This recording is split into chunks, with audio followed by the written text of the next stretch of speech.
Қазақстанды таза отар ел болды деген категория жоқ. Баланың тілі орысша шыққанына 2 адам кінәлі. Әкесі мен шешесі. Деколонизацияны адам өзінен бастау үшін не істеу керек? Қазақша сөйлеу керек.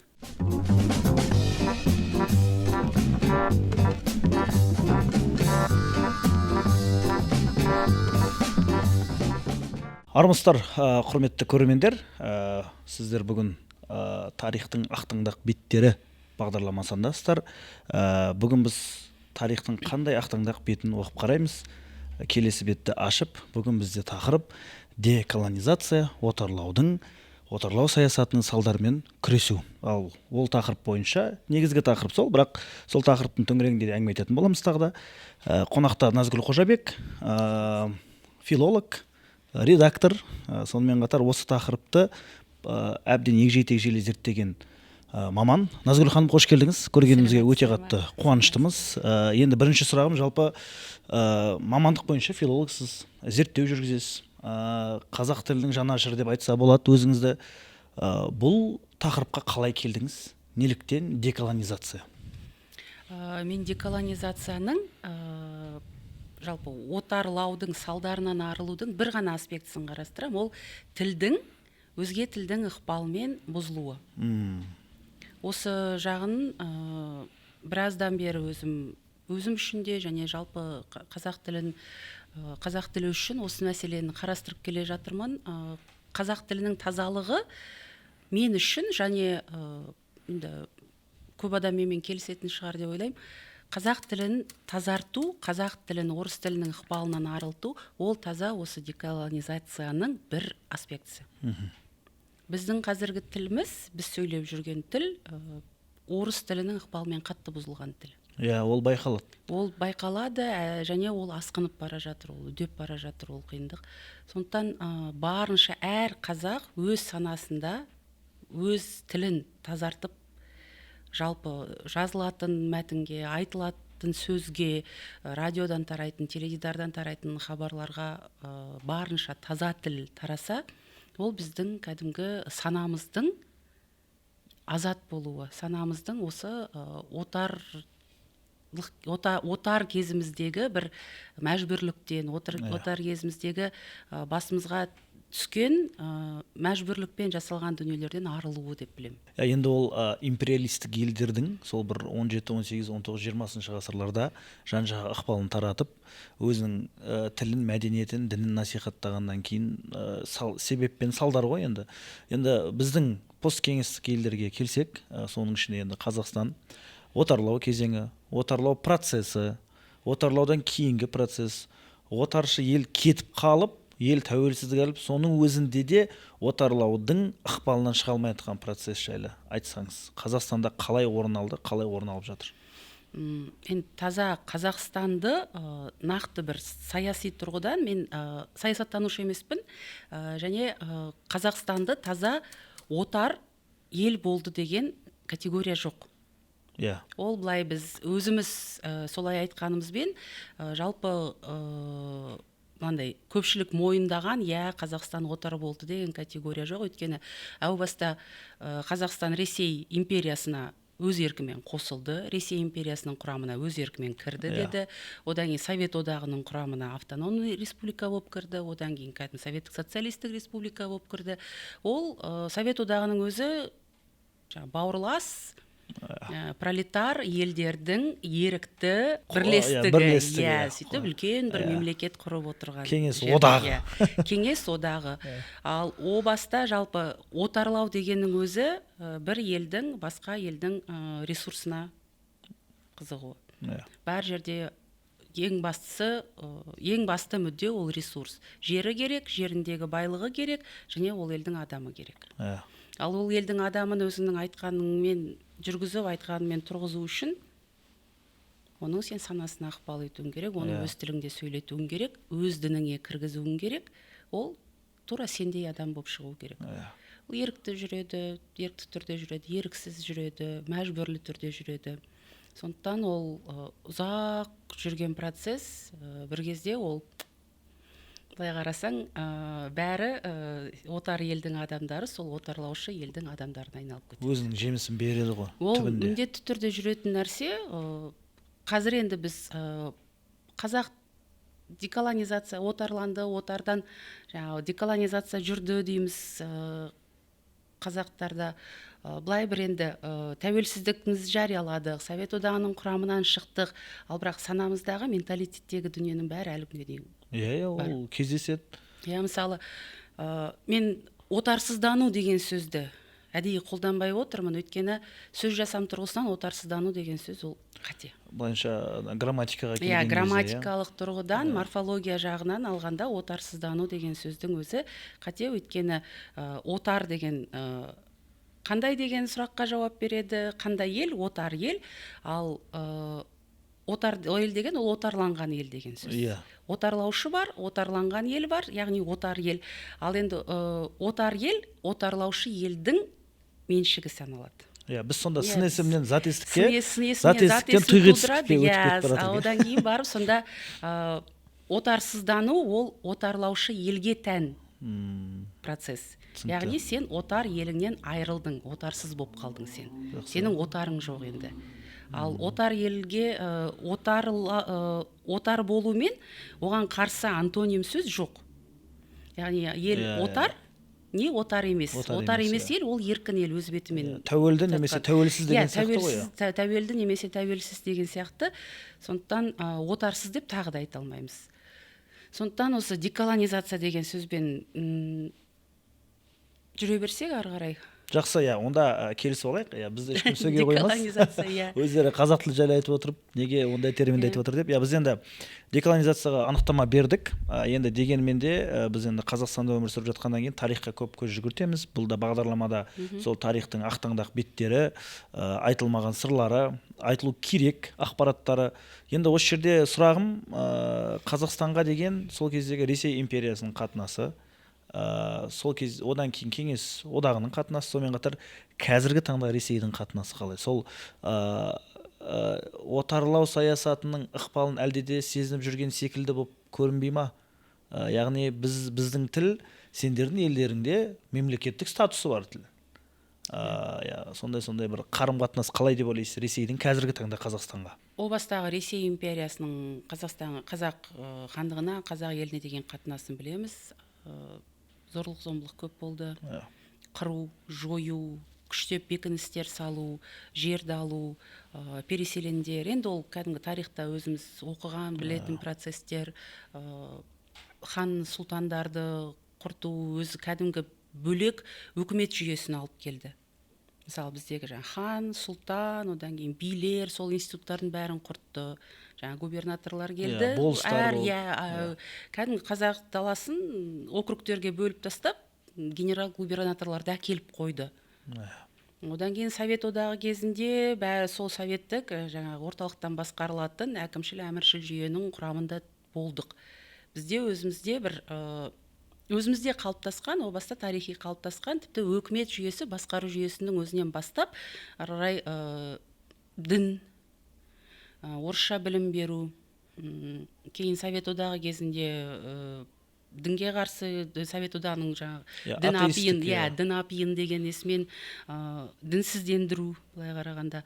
Одан кейін таза 30-шы жылдарда қырғын. Ол енді ерекше қазақ халқының, қазақ ұлтының бір бөлек травмасы. Геноцид қой, бірақ оны әлі мойындамайды. Ол аштық өз алдына интеллигенцияны қырып тастағаны. Интеллигенцияны қырып тастағаны бір есептен Совет одағының құрамындағы 15 республикада да болды ондай нәрсе.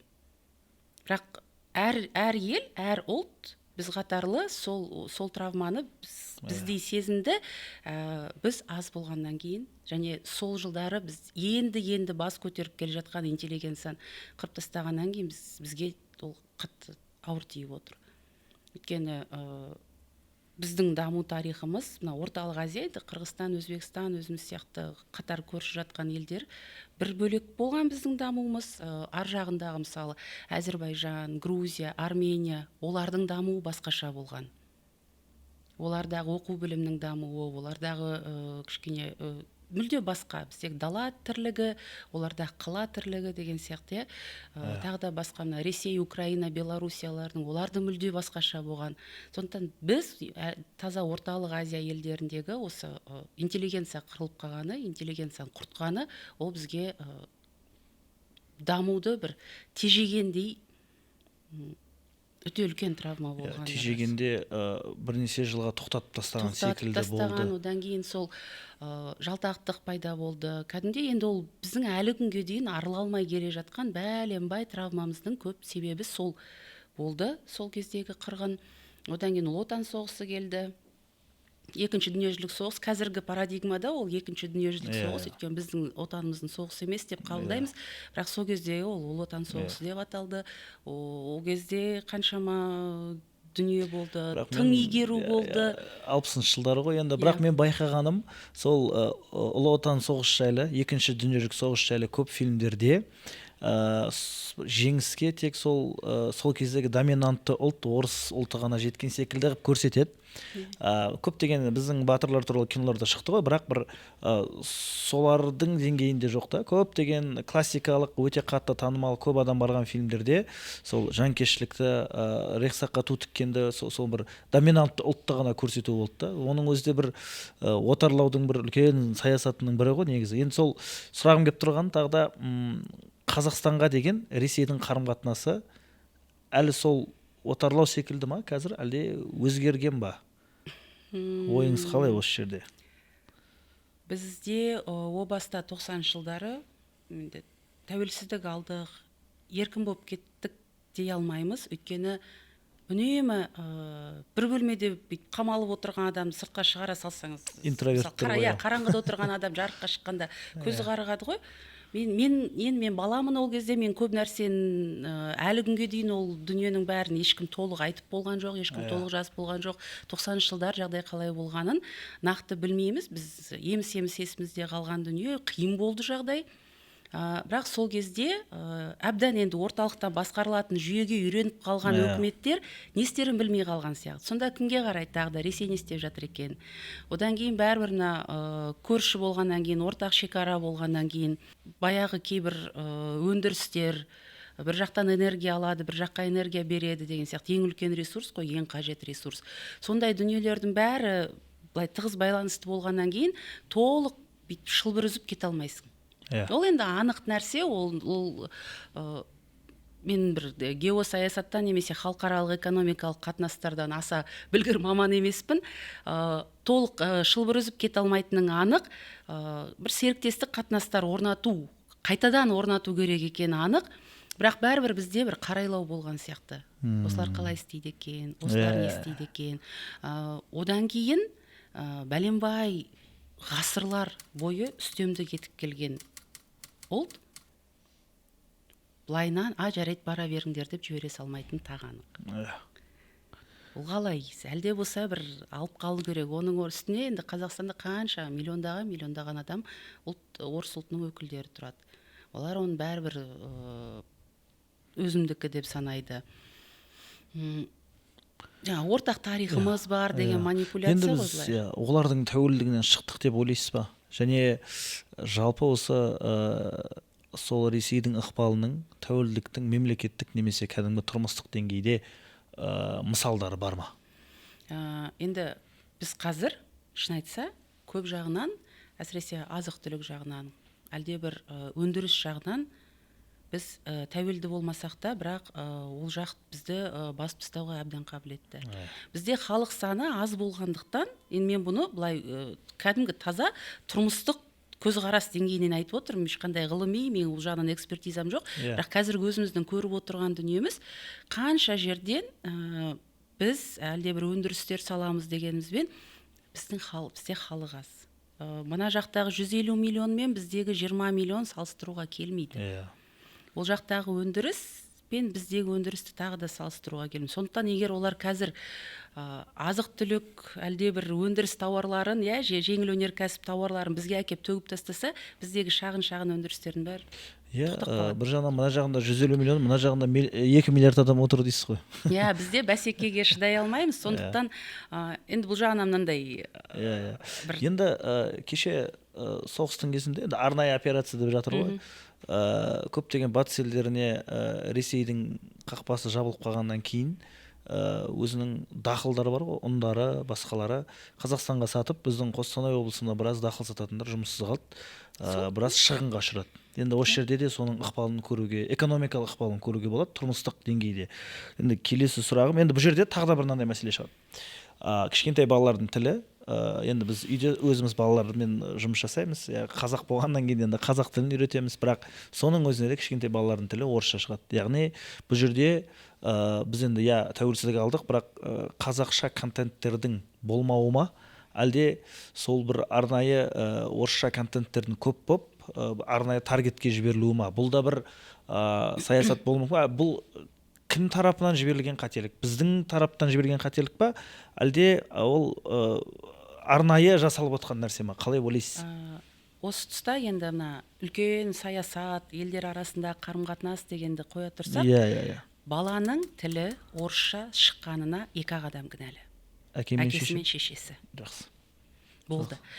Орыстар сөйтіп жатыр, Россия бүйтіп жатыр, қазақтар контент өндіріп жатқан жоқ деген сылтау жүрмейді бұл жерде. Саған балаңның қазақша сөйлегені керек па? Қазақша сөйлейді. Балаңның қай тілде сөйлегені саған маңызды емес па? Онда өзің білесің. Мен ойымша сол деколонизацияға бірінші қадам сияқты, Ол деколонизацияға бірінші қадам, ол балаңның келешегіне бірінші қадам. Біздің кезімізде, біздің әке-шешеміздің кезінде ойбай орысша білмесең күнің қараң деген ой болды. Сондай болды. Осы жерде көп әріптестерім, достарым кейде менімен келіспей жатады. Мысалы мен біздің қатардағы болсын, бізден сәл үлкенірек адамдар арасында болсын, мысалы қазақша білмей өскен адамдар, қазақтар көп. Мен мысалы ол адамдарды түсінуге тырыспаймын. Неге? Олардың ата-анасын да түсінуге тырыспаймын. Менің енді астамшылдық дейікші, жарайды. Өзі қазақша өскен категориялық түрде бір қарау бар. Өзі қазақша өскен адамның астамшылдығы өзгелерге таңған стигмасы, дискриминациясы деп те атайық, жарайды, өркөкіректігі деп те атайық. Бірақ менің ойымша ешкім саған өз дастарханыңның басында орысша сөйле деп ешкім мәжбүрлеген жоқ. Ешкім мәжбүрлеген жоқ. Ешкім мылтық кезеніп саған өз үйіңде сенің балаңмен сөйлескеніңе ешкім талап қойған жоқ. Жақсы, бұл енді андай бір әлеуметтік отбасылық бір мәселеге келген сияқты. Әлеуметтік отбасылық мәселеге келгенде біз оны тағы да сол кезде саясат сондай болды ғой. Бізді ұлт ретінде бізді сөйтіп қырып жойды ғой. Қазақ тілін білгенің үшін, сені қазақша сөйлегенің үшін сен жазықты болдың ғой дейді. Жоқ, жазықты болған жоқ, ешкім қазақша сөйлеген үшін. Орысша білмеген үшін жазықты болды, бірақ қазақша сөйлеген үшін жазықты болған жоқ. Енді дегенмен біз тәуелсіздік алғаннан кейін. Ал 2 тілде қатар сөйлеуге ешкім тағы да тыйым салған жоқ. Қарсы болған жоқ, бірақ дегенмен де біз тәуелсіздік алғаннан кейін де жұмысқа орналасатын кезде орыс тілін білу міндетті тұғын. Орыс тілін білу міндетті, бірақ орыс тілін білу деген қазақ тілін білмеу деген сөз емес қой. Одан құтқармайды, дұрыс айтасыз. Не ғой, заңды білмеген оны бұзған кезде жауапкершіліктен құтқармайды дейді ғой, сол секілді. Орыс тілін білу, орысша үйрену деген қазақ тілін ысырып қойып, қазақша ұмытып қалып орысша үйрену емес қой. Бірақ біз жалғыз елміз, посткеңістікте 2 тілді заңдастырып қойған жалғыз елміз.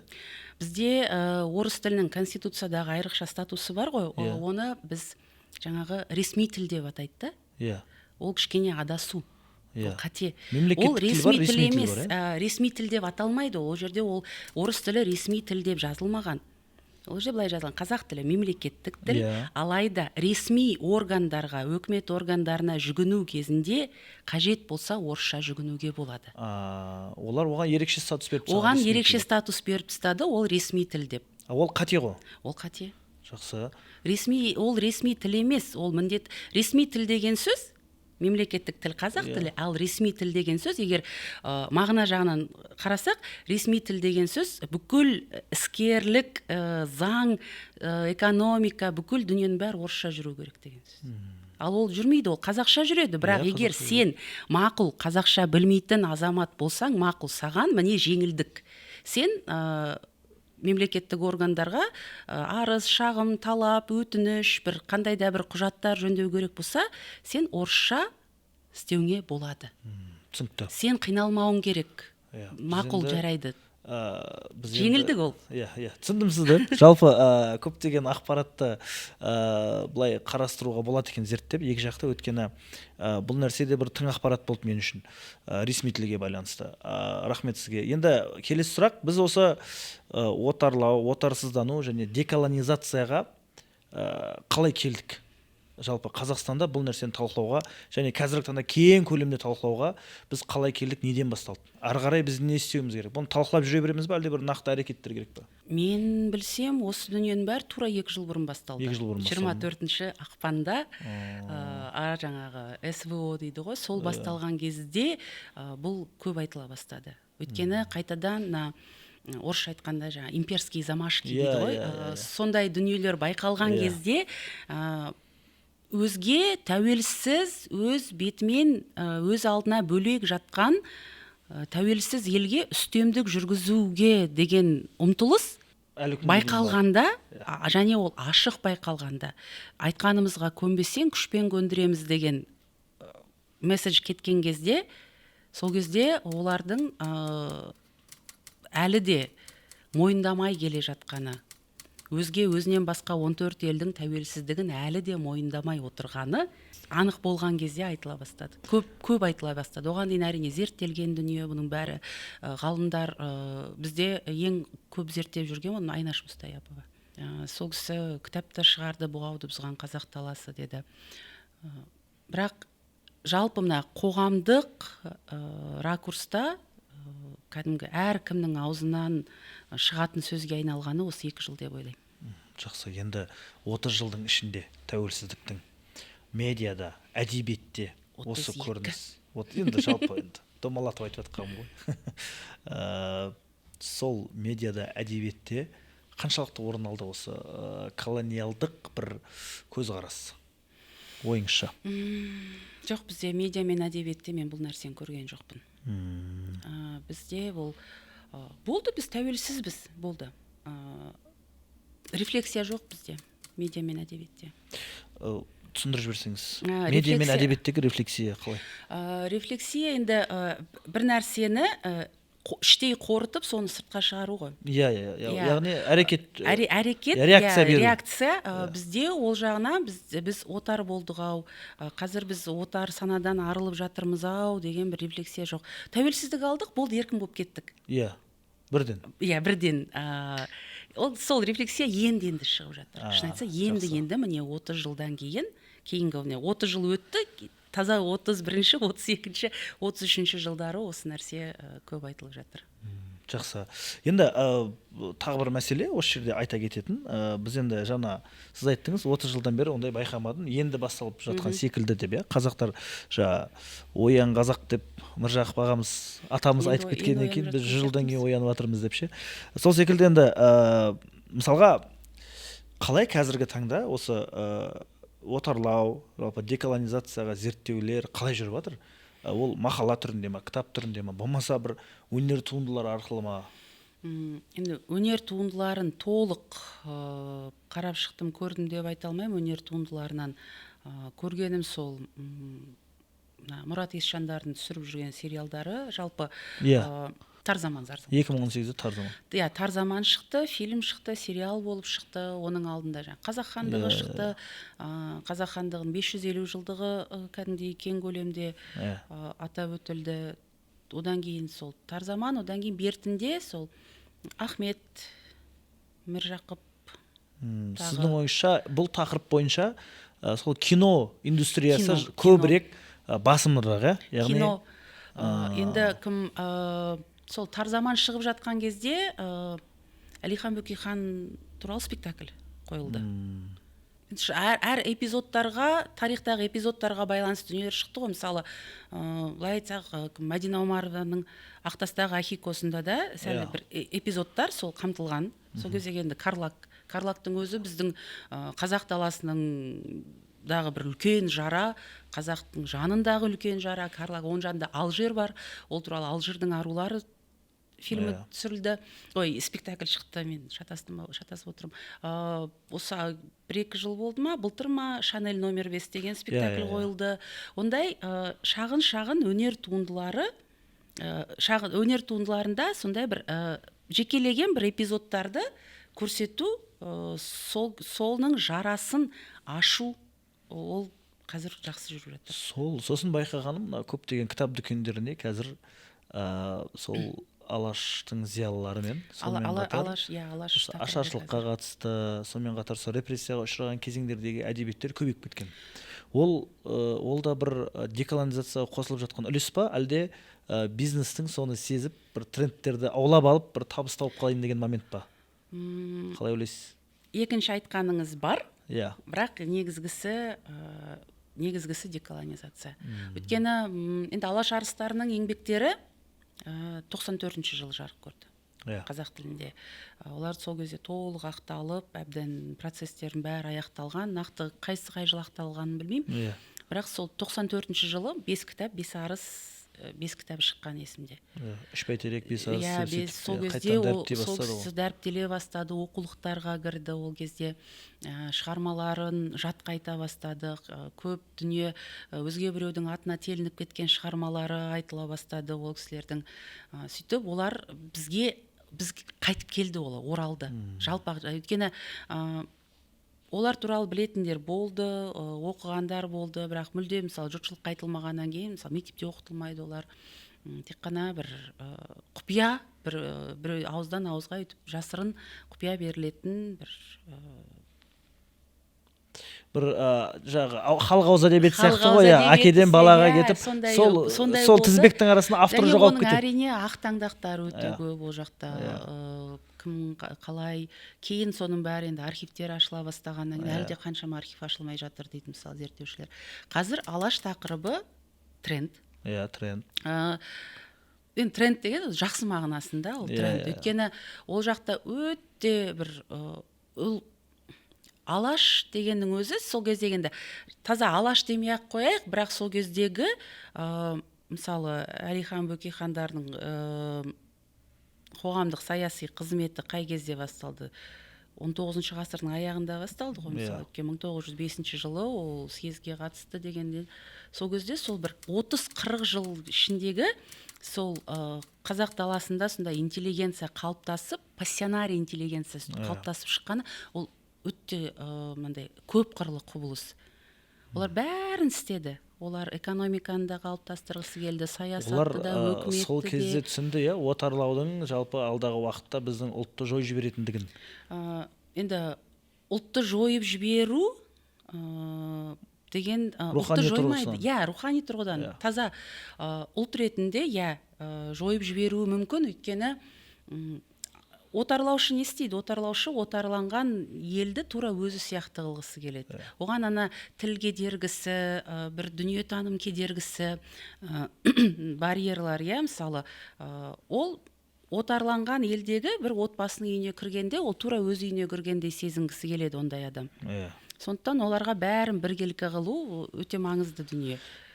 Сондай болып кететінін білді, әрі қазақтың көз ашыла бастаған өз 20-шы ғасырдың басы, сауат аша бастағанымыз, толық жаппай, өйткені ана жерде мектептер болғаны, діни білім берген, ол бәрібір бүкіл халық бір адам қалмай сауат ашу, мектепке бару деген ол кезде енді басталып жатқан кез. Сол кезде олар мына жаққа кетіп қалмай, қазақ бәрібір сол өзі қазақ болып қалса, және енді олардың ең басты көксегені қазақ өзін өзі басқарса екен. Еркіндіктің ең басты белгісі де сол ғой, өзін өзі басқару. Бізге ол енді келіп отыр. Қазіргі таңда бір ұлтжандылық, патриоттық, деколонизация, отарлауға қарсы десек, автоматты түрде Алаш зиялылары ассоциация болатыны анық. Бірақ анда қазіргі биліктің осы тақырыпқа қарым-қатынасы қандай? Диалог болды ма? Ол әлемдік аренада айта ма бұл жайлы? Сол туралы пікіріңіз болса. Біздің енді әлемдік аренадағы ресми позициямыз мынандай: біз Ресей мемлекетімен ортақ тарихы бар, көрші, бауырлас, дос мемлекетпіз. Ең бастысы ортақ тарихы бар деген нәрсе көп айтылады. Өйткені енді оны шынымен ешқайда кетіре алмайсың, соншама 200 жылға жуық уақыт Ресей империясының құрамында болғанымызды, 70 жыл таза Совет одағының құрамында болғанбыз, ол кәдімгі енді ортақ тарихымыз десе тарих, бірақ ол ортақ тарихқа кім мүдделі болды? О бастағы оның себебі қандай болды? Ол ортақ тарих қалай қалыптасты? Рефлексия жасай беруге болады, немесе оны сол күйінде болды.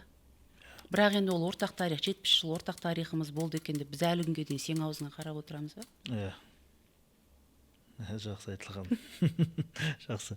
Енді біздің енді қазіргі мемлекеттің өкілдері болмаса, бір енді сол бір тақырыпқа қатысты шешім шығаратын органдар сіздермен бір осы тақырыпты зерттеп жүргенсіздер деп байланысқа шығып, сондай диалог жасап, болмаса таза зерттеп жүргендермен диалог жасауы мүмкін.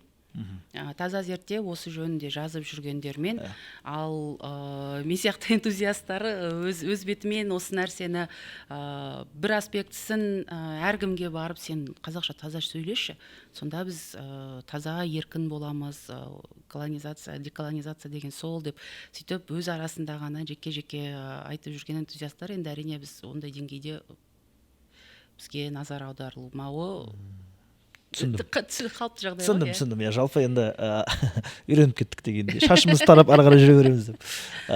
Жалпы енді мына жерде мынандай мәселе туындайды. Тағы да деколонизация тақырыбына тоқталып өтейік. Көп адамдар оны әртүрлі қабылдайды. Біреу өзінің ұлтының идентификациясын, яғни өзін анықтайтын не екенін табу, өзінің кім екенін айқындау, ешкімнен тәуелсіз екенін көрсету. Сонымен қатар тілдің тазалығы, тек қана сол елде бір ғана тілдің болып, сол тілдің үстемдігі, яғни негізгі сол тілмен ғана сөйлеудің жағдайын жасап, оны кеңейту. Енді біреулер кезінде отарланған кездегі елді мекендердің, қалалардың атауын өзгертіп қазақша қылу дейді. Осы жерде үш көзқарасты да қабылдаймыз, бірақ соңғы осы қала, жер, су атауларын өзгертуге байланысты бізге не кедергі? Ойыңыз қалай осы мәселеде? Негізі ештеңе кедергі емес. Неге ауыстырмаймыз онда? Бұлай қай жағынан алып қарасаң да ешқандай кедергі жоқ. Мысалы, білмеймін, қай жағынан бір осындай кедергі бар деп, мысалы менің өзім көзқарасым тұрғысынан мен ондай кедергі бар деп айта алмаймын. Өкіметтің қорқатыны сол жердегі жергілікті тұрғындардың наразылығы. Енді мысалға Қазақстанда өмір сүріп жатыр, Павлодар, Петропавл деген қалалар бар, өте ескі атаулар. Мысалға соның атын тарихи крепостьтер ғой, кезіндегі бекіністер. Атауларын берсе. Кереку мен Қызылжар. Берсе. Неше жыл болды біз соны күтіп жүргенімізге. Неше жыл болды күтіп жүргенімізге, бірақ енді осыдан бір ай бұрын болды ма, мына көршіден, Ресейден қазақтар станцияларының атын өзгертіп жатыр екен, ай, бұлар не істеп жатырсыңдар деген сияқты кішкене бүйтіп саусақ безеп қойған әрекеттер болды ғой. Соған қарағанда аяқ тартатындай жақсы бар ма, бірақ шын мәнінде ол біздің ішкі шаруамыз, ол қазақ халқының ішкі шаруасы, Қазақстан деген мемлекеттің ішкі шаруасы. Бізде мысалға өте бір аңыздар көп та, әдейі мен ойлаймын соларды бір кезінде отарлау саясатының кезінде шығарған секілді деп ше. Мысалға еліңе Қытай келсе, орыспен жылап көрсерсің деген секілді, сондай бір қаптаса сары орыспен жылап көрсерсің. Сондай нәрсе. Сонымен қатар жаңағы бір ана Абылай хан түс көріп, соны бұқар жырауға жортуға айтады. Сонымен не істейін десе, сен Айдаһар мен Арыстанның арасында жылан бол деп айтады ғой, екеуінің арасында жүр деп. Сонда енді Айдаһар енді былайынша аңыздық жануар ғой, Арыстан шынымен жануар да. Соны бір сондай бір нәрселерді оқыған кезде бір қатар арасын қарасаң, бір көршілерімізді бір айбатты, бір сондай бір мықты, бір сондай бір көрсетеді. Қазақтар үнемі сол басылып жүру керек секілді. Оның өзі де бір сол бір отарлаудың, бір саясаттың әдебиетке енгізіп жүрген бір нәрсесі деп есептеуге бола ма? Жалпы сондай нәрсе кездестіріп көрдіңіз ба? Мысалы классикалық туындылардан мысалға байларды жаман қылып көрсету, болмаса жаңағы өзіңіз білесіз, Абай жолында Мұхтар Әуезов Құнанбайды амалсыздан жағымсыз кейіпкер қылған, Абайды ашу үшін. Негізі енді қазір де айтады ғой, мына жағында Айдаһар отыр, мына жағында дүңкиіп аю отыр. Былай қарағанда біз көп жағдайда көршілерге тәуелділміз. Көп жағдайдың ең бастысы біз су мәселесінде тәуелдіміз. Біздің Қазақстандағы өзендердің бәрі бастауы Ресей мен Қытайда. Былай қарағанда. Былай келіп құйып жатыр екен. Иә, бізде көктеп өтіп жатыр. Қазақстанның аумағынан өтеді. Жаңа Сырдария бар, Амудария бар. Олар мына жақтан келеді, қалған өзендердің бәрі Ресейден келеді, Қытайдан келеді. Ертіс қайдан келеді? Мысалы, ол жағынан мысалы Иртыш қой, иә. Сондай дүниеге келгенде, ондай жағынан енді ол сыртқы саясатта шынымен жақсы. Бұл жерде енді геосаяси ойындар ғой. Қараңызшы, мен өзімнің кішкентай ғана әйелдік тоғышар санамен былай деп ойлаймын да, 21 ғасыр адамзат бәленбай мыңдаған жыл даму жолынан өтті. Бәленбай қырғын соғыстарды басынан өткерді. Адамзатқа неге ақыл кірмейді? Неге жай ғана тату тәтті сіз біз десіп, көршілеріңмен сауда саттығыңды жасап, алыс беріс барыс келісіңді жүргізіп, неге тыныш қана отыруға болмайды? Неге үнемі бір нәрсеге таласу керек? Неге үнемі біреудің бірдеңесін тартып алуға ұмтылу керек? Неге үнемі біреуге үстемдік жүргізуге ұмтылу керек? Неге адамзат шынымен тыныш қана ешкім еш елге барып бомба тастамай-ақ өмір сүретін, мамыражай берекелі тірлік өтетін кезі келді ғой адамзаттың деп. Сол мен түсінбейтін дүнием, әрине оның бұл енді риторикалық сұрақ шығар. Білім керек шығар оны түсіну үшін. Одан бұрын Шерлок Холмста Мориартидің сөзі бар. Былай айтады, адамда табиғатынан бірін өлтіру бар дейді. Ол бар ғой. Соғыс үлкен масштабта соғыс ол бәрібір болады дейді. Мен тек қана оқпен тынып байлайтын майлықтарды сатқым келеді дейді болды. Сондай секілді ғой, енді біреуге отан, біреуге бизнес. Ол түсінікті ғой, бірақ енді адамзат дамыды ғой. Адамзаттың санасы деген анандай бір үлкен технологиялық дүниелер жасап, айға бардық, Марсқа барамыз деп жатыр, ғарышты, наши корабли бороздят просторы космоса дейді ғой, ғарышты да, ғарышқа да барып жатыр. Бір-біріне тура пропорционал нәрсе сияқты, математикада бар ғой, тура пропорционал, яғни адам дамаған сайын бір-бірін қырып жою да дамиды. Былтыр бір Фукуяманың кітабынан бір не оқып едім, соғыста ресурс, бұрын мысалы біз соғыстың бәрі ресурс жолында болады дейміз ғой. Жоқ, соғыстардың басты мақсаты ресурс емес дейді. Соғыстардың басты мақсаты өз ойы мен идеясын, жаңа өзінің дүниетанымын өзгеге таңу. Жақсы айтылған. Дейді, мен біраз қорытпақ болып тырыстым осы. Былайша әркім әртүрлі ойы бар. Бірақ енді мәселе, мысалы біздің елде осы деколонизация деген әркім әртүрлі түсінеді дедік, бірақ біз енді өзіміз идентификациялау, сонымен қатар басқа ұлттар біздің елде өзін қалай позициялайды? Қазақстандықпыз деп па, әлде біз Қазақстанда өмір сүретін өзге ұлтпыз деп айта ма? Сонымен қатар жалпы бізге ортақ бір идеология бар ма? Қалай ойлайсыз? Ортақ идеология әлі қалыптасып болған жоқ. Ортақ идеология қалыптасып болған жоқ, әрі оның үстінде дәл қазақшада кішкене бізде термин ауысып кеткен деген бір проблема бар. Национальность, нация сөзін аударуда, именно нация сөзін аударуда ұлт деген сөзді қолданып термин ауысып кеткен. Мысалы, қазір бізге бір ұлт дейміз. Бір ұлтпыз дейді, қазақ ұлтымыз дейді. Қазақ ұлты, мысалы, ұлты қазақ, бірақ этносы орыс, өзбек, ұйғыр деген сияқты. Ал шын мәнінде ол нация деген nation, ағылшын тіліндегі. Кірме сөз ғой. Жоқ, мәселе кірме сөзінде емес, мәселе оның баламасы ол ел. Біз бір елміз, біз бір ұлт емес, біз бір елміз. Түсінікті.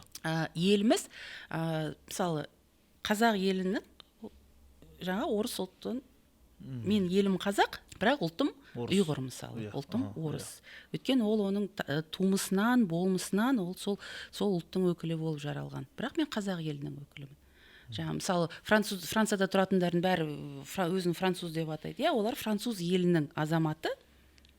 Бірақ мысалы, араб болуы мүмкін, Алжирдің тумасы деген сияқты сондай дүниелерді бізде сол бір онымен өзі кейінгі кезде зерттей бастадым осы сөздің этимологиясын, бұл неге бұлай болып кетті деген. Мысалы әсіресе жаңағы Ахмет ұлт ұстазы дегенге келіп тірелем да. Мысалы Ахмет ұлт ұстазы дейміз да, бірақ ұлт дегеннің ішіне бүкіл Қазақстанда тұратын 130 этносты кіргізіп жібергіміз келеді. Бірақ өзімізді қазақ ұлты деп тағы да бөлеміз. Сонда бір сөз дұрыс, о баста бір сөздің дұрыс аударылмауы біздегі толық елге тән бір идеологияның қалыптасуына кедергі болып отыр ма деген де ойым бар. Мысалы біз бір ауылдарға барған кезде, үлкен кісіден сұраған кезде, мынандай ел деп айтады. Румен айтады да. Мынандай ел деп айтады. Мынау кіші жүздің мынандай елі. Мысалы орта жүздің мынандай елі деп айтады да. Ол былай енді бір трайбализм емес, руға бөлініп жатқан, оны дәріптеп жатқан емес, тек қана бір сондай бір қалыптасып қалған нәрсе бар екен айтып жатқаным ғой. Енді осы деколонизация тақырыбында тарихтың ақтаңдақ беті болып қалмасын деп не білуіміз керек? Жалпы өзіңіз тезисті түрде айтып берсеңіз. Совет одағының құрылуы. Одан бұрын жалпы енді тарихтың бағдарламасында нететін бәрі бар ғой. Қазақстанның Ресейге, қазақ хандығының Ресейге қосылуы, Совет одағының құрылуы. Біз ол Совет одағына қалай кіріп кеттік жалпы? Неге кіріп кеттік? Неге Совет одағы құрылған кезде енді Ресей империясы құлады ғой. Ресей империясы құлағаннан кейін Ресей империясының құрамындағы бодан елдер былай қарағанда ал мақұл кете беріңдер өз жолыңмен деу керек сияқты. Бірақ неге бұл тура сол Ресей империясы құлауын құлайды, бірақ оның орнына мұрагер ретінде Совет одағы құрылады. Тек қана мына өкімет жүйесі ғана ауысады да, бірақ сол күйін территориялық жағынан осылай қалып қалады. Бодан ел сол күйінде бодан ел болып қала береді. Екінші дүниежүзілік соғыс міндетті түрде білуіміз керек. Екінші дүниежүзілік соғыста қаншама хабарсыз кеткен, сол күйі табылмаған адамдар, оралмаған адамдар, екінші дүниежүзілік соғыстың жарасы, оның алдында репрессия.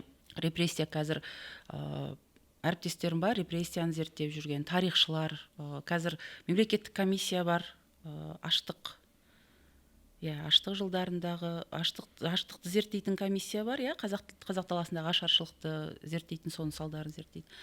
Және репрессия құрбандарын әлі күнге дейін зерттеу, оларды толық ақтау, толық олардың дерегін табу, жалпы сол кездің бүкіл қалтарыс бұлтарыстарын, сол жердегі оқиғалардың бәрін ашумен айналысатын зерттеушілер бар, тұтас комиссия бар. Одан бертін сол Ұлы Отан соғысы, тың игеру. Ол да қазақтың бір тың игеру жөнінде. Тың игерудің кесірінен экологиялық апат болған жоқ. Экологиялық апат, ол туралы бір өте жақсы повесть бар, ол жөнінде Қабдеш Жұмаділовтің Сәйгүліктер деген повесть бар. Сол кезде тың игеру кезінде болған шын мәнінде апат, қалай жүрді ол, таза қазақтың жанына сол нәрсе қалай әсер еткен. Жаңағы ұжымдастыру кезіндегіден басталады әңгіме. Сол ұжымдастыру, Совет одағы құрылғаннан кейін ұжымдастыру, ол ұжымдастыру кезіндегі қаншама травма бар. 19-20-да хит болды, қазақ тіліне де аударылды. Татар жазушы Гюзель Яхинаның Зулейха көзін ашты деген романы бар ғой. Мысалы ол сол ұжымдастыру кезіндегі нелерді, раскулачивание дейді ғой, байғұлақтарды жан-жаққа жер аудару. Мысалы ол кішкентай ғана бір отбасының ғана, бір адамның ғана басындан өткен дүние, мына жерден жұлып алып, кәдімгі жылы үйінен былай қарағанда суырып алып, сирағынан суырып алып, апарып пойызға тиеді де бір жаққа апарып тастады. Қазақтарда сондайлар қаншама.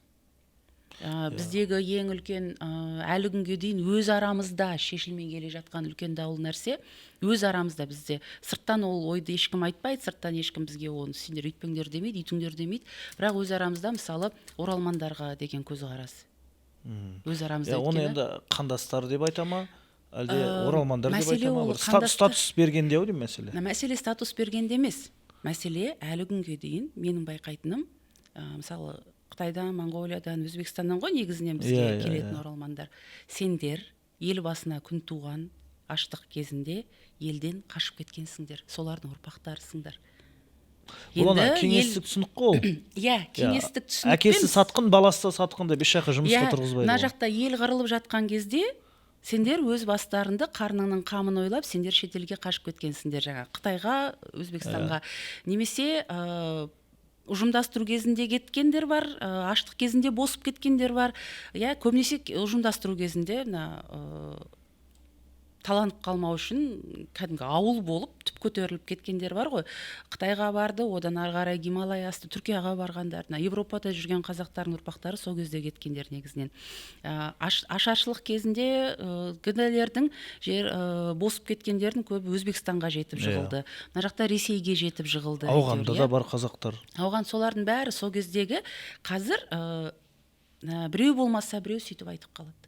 Өткенде осы Инстаграмда кәдімгідей Қытайдан көшіп келген қазақ сол кісіге кәдімгідей қуықтай сендер жаңа аштық кезінде өздерің нетіп безіп жөнеліп едіңдер, енді ел түзелгенде өздеріңше болып кеп отырсыңдар деген сияқты көп айтылды. Ондай бір шамалы бір пасық адамдардың әңгімесі секілді, шамалы сауаты. Мәселе пасық адамдарда емес, мәселе ол ел арасында сондай түсінік әлі қалғанында. Қалған, әлде сондай түсінікті болсын деп бір ақпарат тарату ма? Жоқ, енді ресми ондай ешқандай ресми айтпайды ғой ондайды. Ресми айтылмайды, оларға қазақ елі құшақ жая қарсы алды, елге оралған адамдарды, бірақ бәрібір ол неден? Олар ойлайды, мына ұжымдастыру кезінде кетіп қалғандар да, кейін ашаршылық кезінде босып кеткендерде анжаққа барып алды да, біз мына жерде Ұлы Отан соғысы болып, біз мына жақта соғыста қырылып жаттық, ашаршылық болып қырылдық, Ұлы Отан соғысында қырылдық, тың игеріп қырылдық, сөйттік, бүйттік, біздің басымыздан бәленбай нәубет өтіп жатқан кезде сендер анжаққа барып тыныш қана байырқалы тірлік кешіп жаттыңдар. Ал біз мына жерде одан кейін біздің аталарымыз мына жерде қанын, терін төгіп осы елді жерді сақтап, дамытып, тәуелсіздік алған кезде сендер топ етіп дайынға келе қалдыңдар. Ол ненің көрінісі? Ол мәселе ана адамдарды жек көргенін емес. Ол шын мәнінде осы елдің басынан өткен ана дүниелердің шынымен жанға жара салып кеткенінде. Соның өзі біздің әлі күнге дейін біздің сол қиналған елдің қиналғаны ұмытқан жоқ қой ешкім. Ол ұмытылмайды. Соның рефлексиясы бір есептен сол оралмандарға деген қарым-қатынастан да бір көрінеді. Яғни бір сол нәрсе бір әлі мына ішкі жара ғой. Сол жараны жазсам деп жүрген ұлтпыз ғой енді біз қазір. Бірақ сөйтіп біреуге айтсам бір жарамыз жазылатын деп көрінеді ғой. Жақсы. Ол жараның жазылуы біз ол шабаяңдар жарасын жалап жазады ғой. Амал жоқ. Біз жарамызды қалай жалауымыз керек сонда? Санаңмен. Жақсы. Енді соңғы сұрақ болсын. Деколонизацияны адам өзінен бастау үшін жеке тұлға, Қазақстан Республикасының азаматы, мақұл билік емес, мақұл бір қызметте емес, жеке әр адам не істеу керек? Қазақша сөйлеу керек. Мен түсінбейтін бір нәрсе бар. Әр көшеде жүрген сайын қараймын да, неге бұлай деп түсінбейтін нәрсе бар. Байтұрсынов көшесі, улица Байтурсынова деп жазып қоямыз. Мына нелерге төбеде. Екі тіл қатар жүру керек қой. Екі тіл қатар жүру керек деген заң жоқ. Жоқ, негізі енді олардың түсінігінде. Ондай заң жоқ. Оның үстіне мысалы Байтұрсынов дегенді оқи алмайтын адам Қазақстанда не қылып жүр деп ойлайсың. Оның үстіне Қазақстанда не қылып жүр демей-ақ қояқшы, жарайды енді. Әркімнің Қазақстанда тұруға жазып қой дейсіз ғой. Қазақстанда тұруға әркімнің қақысы бар ғой, бірақ соншалықты өмір бойы Қазақстанда тұрып келе жатып Байтұрсынов дегенді оқи алмайтындай ол қандай адам дейсің? Жақсы. Жай ғана Байтұрсынов көшесі деп жаза сал, ешкім адасып қалмайды, ешкім одан қорлық көріп кетпейді. Неге? Әуезов көшесі, улица Ауезова деп жазып қойды. Деген әріпті жарайды енді тілі келмесе деп айтуға болатыны, бірақ ол Әуезов көшесі екенін енді түсінетін халық тұратын шығар біздің елімізде. Соның өзі мен кезіндегі нені көксеу деп ойлаймын. Одан кейін ең басты бізге көп таза деколонизация жүруі, таза біз бүкіл отар болғанымыздың салдарынан бәрінен арылдық деген сөз Совет одағын көксегенін қойса. Совет одағы шіркін-ай кезінде сондай болып еді-ау, Совет одағы керемет еді-ау. Бізде мысалы енді біз қазақ ұлт ретінде біз мүлде сол кездегі совет кезіндегі жалпы отарланған кезіміздегі дүниенің бірінің табы қалмаса екен деп ойлаймыз ғой. Иә. Бірақ бізден басқа да қаншама ұлт тұрады ғой Қазақстанда. Және көбінесе сол орыс ұлтының өкілдері, орыстанған қазақтар көбінесе совет кезінде жақсы комфортно болған. Сол кезде көксейді, және бізге сырттан келетін нарративтер тағы да сол ортақ тарихымыз совет кезі болды. Сол кезде біз бәріміз бір ел едік дегенде, бір ел едік деп бізге сол нарративті қайта таңа береді. Біз әлі бір ел едік, біз ештеңе де болған жоқ қой, шекара болғанмен біз бәрібір бір еліміз ғой. Ностальгия ма? Ностальгия. Сол совет одағын аңсаған ностальгия жойылғанда, менің түсінігімде сол ностальгияның елесі қазақ даласын кезіп жүрген бізден толық жойылғанда біз азат ел боламыз. Эйджизм немесе бір менің тарапымнан қатыгездік болмасын, бірақ адам мәңгі емес қой. Ол ностальгияны аңсап жүргендердің де ары қарай әлде ол бір ұрпақтар сабақтастығына кетіп қала ма? Совет одағы туралы ештеңе білмейтін адамдар совет одағын аңсайтынын білесің. Ол не ғой? 80-ші жылдардың синдромы деген бар ғой. 30 жастағылар, 80-нен бері туғандар, совет одағы. Ондай жоқ шығар енді. Бар ма? Кездестірдіңіз ба? Сонда тәуелсіз Қазақстанда өсіп, оқып, ары қарай осы жерде жұмыс істегендер. Тәуелсіз Қазақстанда 91-ші жылдан бері қарай туған адамдар улица Дзержинского дейді. Масқара. Улица Ленина дейді. Түсінесіз бе? Проспект Мира деп сөйлейді. Проспект Мира деген мен есімде жоқ проспект Мира қай кезде. Бейбітшілік даңғылы десе болады ғой. Жоқ, ол желтоқсан даңғылы. Ол желтоқсан көшесі, ондай проспект Мира. Улица космонавтов деп сөйлейді. 60-70-тегі кісілер емес, 30-35-40 жастағылар улица космонавтов, Комсомольская дейді, улица Ташкентская, проспект Ташкент. Ондай көше жоқ. Енді ол сол жерде енді әке-шешесінен бәлкім естіп, сол кішкентай кезде санасына сіңіп қалған шығар. Және олар орысша атаулар дұрыс еді ғой дейді. Бізде бірақ әлі күнге дейін Мұстафа Шоқай мен қазақтың сол алаштың зиялыларын сатқын деп есептейтін де кісілер бар әлі күнге дейін. Ол енді ол өздерінің ұятында қалсын. Енді тарих өзінің шындығына жетеді. Тарихтың ақтаңдақ беттері ашылады, оқылады. Сондықтан да бүгінгі ашаршылық табиғи факторлардың салдары болды дейтін де ғалымдар бар. Иә, олар да бар. Енді ол қолдан жасалған ұйымдастырылған геноцид емес. Жұт болды, анау болды, мынау болды, содан мал қырылып қалды да, одан табиғи факторлар, стечение обстоятельств дейтін ғалымдар да бар. Енді біз соңғы сұрақ болсын дедім. Негізі айтатын мәселе көп, бұл өте ауқымды тақырып. Бүгінгі енді эфирдің уақытын тиімді пайдаланып, біздің сұрақтарға жауап бергеніңізге үлкен рахмет, Назгүл ханым. Алдағы уақытта жасап жатқан жұмысыңыз сәтті болсын. Жалпы біздің жастар, біздің көрермендер осы деколонизация тақырыбын көбірек зерттеп, көбірек оған мән беріп жүрсе, бүгінгі біздің тарихтың ақтаңдақ бетінің тақырыбы деколонизация болды. Ол бойынша біраз ақпарат алдыңыздар деп есептейміз. Келесі тарихтың ақтаңдақ бетінде кездескенше.